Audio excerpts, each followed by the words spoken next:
लोगन का आज 14 अप्रैल अम्बेडकर जयंती, बाबा साहेब अम्बेडकर की जयंती के पे माननीय B.R. अम्बेडकर साहब को चरणों में कोट बोल प्रणाम नमस्कार बा। सब भैयन के थोड़ी प्रणाम पहले की पहुँचे। हमारे भारत देश के संविधान निर्माता,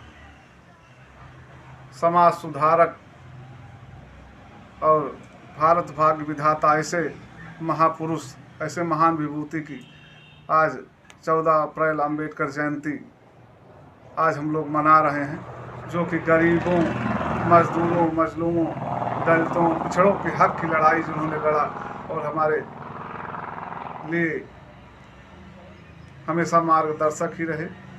और साथियों, मैं बाबा साहेब अम्बेडकर को बार बार कोट को चरणों में प्रणाम नमस्कार कर रहा हूँ। वह एक दलित और पिछड़ों और मजदूरों के लिए एक नई दिशा देने वाले, अपने पूरे जीवन को समर्पित करने वाले बाबा साहेब अम्बेडकर को कोट कोट नमन प्रणाम बा। साथियों, एक गीत प्रस्तुति देत बाड़ी, आप लोगों ने अपन छोटवार भाई समझ के माफ करिहा। अगर कोनो भूल चूक हो तो माफ करिहा। गीत का लाइन हुई बा, गीत का लाइन है भैया बजौन बड़का बाबू स्वर्गीय रामदेव यादव गुरुजी बनारस वाले अपनी गीतिया में अपने जवानी के आलम पे गीतिया के गाँव में गावत का रहलन। गीत का लाइन है मलकार की, अरे गज भर के हो गज भर के गुजरिया गजब करना हो, गज भर के गुजरिया गजब करना कि हम पंजरा बुलाए, अरे हमें पंजरा बुलाए अब ताब करना हो, गज भर के गुजरिया गजब करना हो, गज भर के गुजरिया गजब करना। हमें पंजरा बुलाए अब तब करना हो, गज भर के गुजरिया गजब करना हो, गज भर के गुजरिया गजब करना। लेकिन भैया हो, गीत में कितना बढ़िया लिखत हुए कवि जी। गीतिया का लाइन, बाबा साहेब भीमराव अम्बेडकर एक ऐसा महान व्यक्तित्व, महान पुरुष, महापुरुष रहलन, जवन के भारतीय संविधान के निर्माता, महापुरुष, महान विभूति, उनको उनके चरणों में कोट कोट प्रणाम बा। 14 अप्रैल अम्बेडकर जयंती के दिन आज दलितों और पिछड़ों के हक की लड़ाई लड़ने वाले बाबा साहेब अम्बेडकर के लिए चरणों में गीत प्रस्तुत है। अपन छोटवार भाई लोग समझ के आप लोगों ने माफ करिए। का कैसे का नाम किया रे, गज भर के गुजरिया गजब करना हो, गज भर के गुजरिया गजब करना। हमें पंजरा बुलाई अब ताब करना हो, गज भर के गुजरिया गजब करना। बारे बड़का बाबू रामदेव, तोहर गीत, तोहर अंदाज बहुत अलग रहा, लेकिन लहावे कोशिश करते ही गल रही जाए, ठीक है, नहीं माफ करिए हैं आप लोग। का नाम बकी, अरे सुघर संविधान कि सुघर संविधान बाबा जी बनाई गईल ना हो, सुघर संविधान बाबा जी बनाई गईल ना। अरे दलित पिछड़न मजदूरों के कि दलित पिछड़न मजदूरों के हक दिलाई गईल ना, और दिलाई गईल ना हो, सुघर संविधान बाबा जी बनाई गईल ना हो, सुघर संविधान बाबा जी बनाई गईल ना। पहले अंतरे में कवि जी लिखत का हुए कि 14 अप्रैल बाबा साहेब का जन्म कहाँ कैसे भइल बतावत हन कवि जी अपने लेखनी के माध्यम से कि 14 अप्रैल 1891 का दिना, 14 अप्रैल 1891 का दिना अम्बेडकर जी जन्म लिए मऊदर में ना, अम्बेडकर जी जन्म लिए महू महुधर में नवा। अम्बेडकर जी, बाबा साहेब अम्बेडकर जी जन्म कहाँ लेन? महू मध्य प्रदेश, इंदौर जनपद के महू मध्य प्रदेश में, इंदौर जनपद के महू नगर छावनी में, सैन्य छावनी में बाबा साहेब अम्बेडकर का जन्म हुआ कि 14 अप्रैल 1891 का दिना अम्बेडकर जन्म ले महुदर में नवा। अम्बेडकर जी जन्म ले महुदर में नवा। खुशी खुशी घर अंगनवा, अरे खुशी घर अंगनवा में छाई गईल ना हो। खुशी घर अंगनवा में छाई गईल ना हो। सुघर संविधान बाबा जी बनाई गईल ना हो। सुघर संविधान बाबा जी बनाई गईल ना। खुशी घर अंगनवा में छाई गईल ना हो। सुघर संविधान बाबा जी बनाई गईल ना। बाबा जी जन्म लेत हुए के करे यहाँ जन्म लेत हुए माई बाबू के रहलन। कबीर जी बतावत हैं अपने लेखनी के माध्यम से कि माई भीमा बाई के, अरे माई रहलिन भीमा बाई, नाम बतावल गई कि माई भीमा बाई के गोदी के सुमना। माई भीमा बाई के अरे गोदिया के सुमना। बाबू राम जी सक पाल के ललना। बाबू राम जी सक पाल के ललना। अरे हृदय खुशी खुशी तब, अरे हृदय खुशी खुशी तब हर्षाई गईल ना हो। सुघर संविधान बाबा जी बनाई गईल ना हो। सुघर संविधान बाबा जी बनाई गईल ना। हृदय खुशी खुशी तब छाई गईल ना। सुघर संविधान बाबा जी बनाई गईल ना। दूसरे अंतरे में जब कहनाम बा, लेकिन ओकरे पहले बाबा जी जन्म लेहन महू मध्य प्रदेश इंदौर जिला में। जब बाबा जी सैन्य छावनी के अंदर जन्म लिए, चूंकि बाबा जी के पिताजी आर्मी में सूबेदार मेजर थे, साथियों देश सेवा में थे, इसलिए वह महू छावनी सैन्य छावनी मध्य प्रदेश इंदौर जनपद मध्य प्रदेश में जन्म लेहन महू में। तो भैल का कहले का हुए बाबा जी के शुरुआत पढ़ाई में बड़ा छुआछूत भेदभाव भैल। उनका स्कूल से निकाल दिया जात रहल, पढ़ाई करे नहीं पावत रहलन, तमाम प्रकार की यातनाएं सहने को मिली बाबा जी के। लेकिन अपने वह रास्ते पर अडिग रहे, हमेशा चलते रहे। शिक्षा की अलख जगाने के लिए शिक्षण कार्य शुरू कर दिए, कहते हैं बाबा जी का। दूसरे अंतरे में कहनाम लिखे का पढ़ल। कभी लिखत कैसे हुए? अरे शुरू में बाबा साहेब के भैली परेशानी। शुरू में बाबा साहेब का भैली परेशानी कि शुरू में बाबा जी के अरे भैली परेशानी। कैले पढ़ाई तब हटली हैरानी। कैले पढ़ाई तब अरे हटल हैरानी। अरे मनुबदियन के पठवा, अरे मनुबदियन के ज्ञान का पठवा पढ़ाई गईल ना हो। कि मनुबदिन के पठवा अरे पढ़ाई गईल ना हो। सुघर संविधान बाबा जी बनाई गईल ना हो। सुघर संविधान बाबा जी बनाई गईल ना। गरीब पिछड़न के हक दिलवाई गईल ना हो। कि गरीब पिछड़न के हक दिलवाई गईल ना हो। सुघर संविधान बाबा जी बनाई गईल ना हो। सुघर संविधान बाबा जी बनाई गईल ना। बाबा साहेब ऐसे महान व्यक्तित्व, महान पुरुष, भारत भाग्य निर्माता और समाज सुधारक थे साथियों कि हिंदुस्तान की सरजमी पर इतना बड़ा विद्वान कोई नहीं हुआ। यहाँ तक कि बतावल गई बड़े बड़े कवियों, बड़े बड़े पुस्तकों से आप लोग देखते होंगे कि बाबा साहेब की जयंती हिंदुस्तान में ही नहीं पूरे विश्व में मनाई जाती है। तीसरे बंद में, तीसरे अंतरे में कवि जी लिखत का हुए, देखें ध्यान दें आप लोग।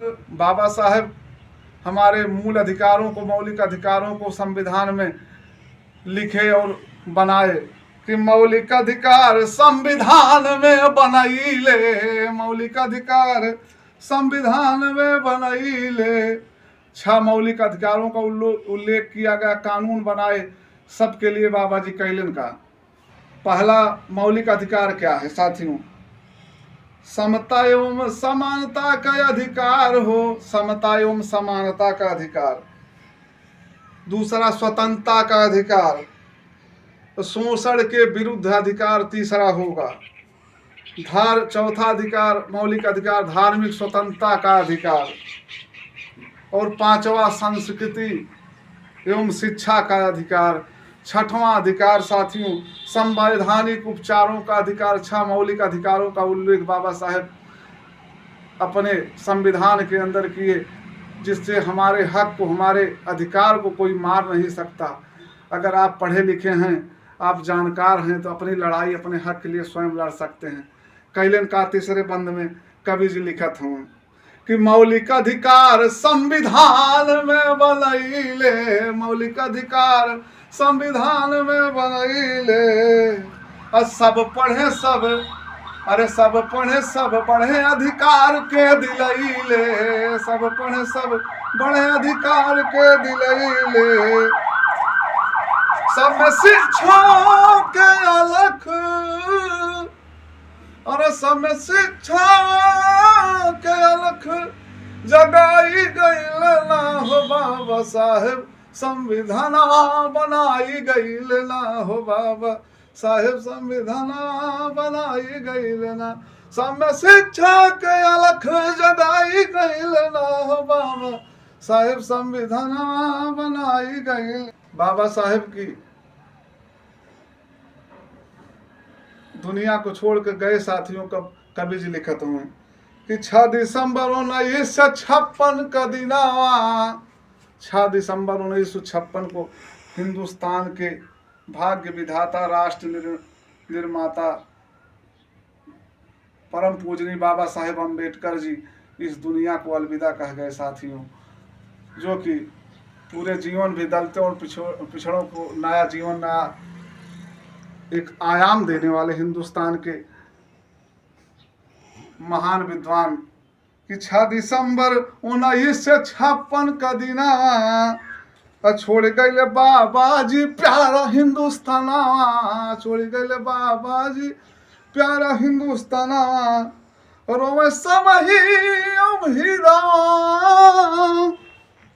अरे रोवे समही अब हीरावा हेराई गईल ना हो बाबा साहेब संविधान बनाई गईल ना हो बाबा साहेब संविधान बनाई गईल ना। रोम सबही अब हीरावा हेराई गईल ना हो, रोम सबही अब हीरावा हेराई गईल ना हो बाबा साहेब संविधान बनाई गईल ना। देखा भैया हो, एक गीत है और भाई हिम के आपका 3 मिनट और समय ले भाई। वही यहू गीतिया बड़का बाबू स्वर्गीय रामदेव जी, गुरु जी रामदेव गुरु जी अपनी जवानी पे गीतिया के गाँव बनारस वाले स्वर्गीय बाबू रामदेव, बड़का बाबू रामदेव गीत का गावत रहने कि अरे हमार पाए जे,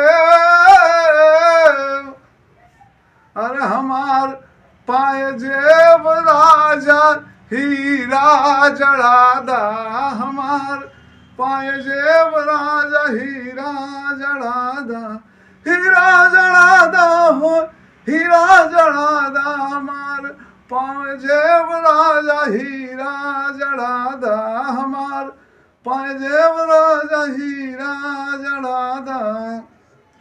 दिल के मना पियासिया बुझादा, ओ दिल के मनावा मोर मनसा पुरादा, हमार पाए जेब राजा हीरा जड़ादा, हमार पाए जेब राजा हीरा जड़ादा।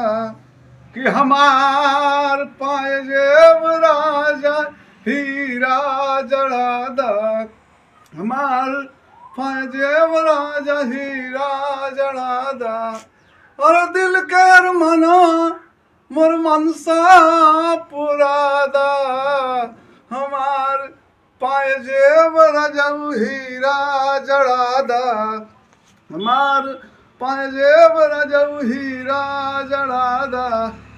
बारे बड़का बाबू रामदेव, लेकिन गीतिया में कितना बढ़िया बाबा साहेब अम्बेडकर, एक महान पुरुष, राष्ट्र निर्माता, संविधान निर्माता बाबा साहेब अम्बेडकर समाज सुधारक रहलन। कवि जी लिखत का हूँ कि हेराई गईले,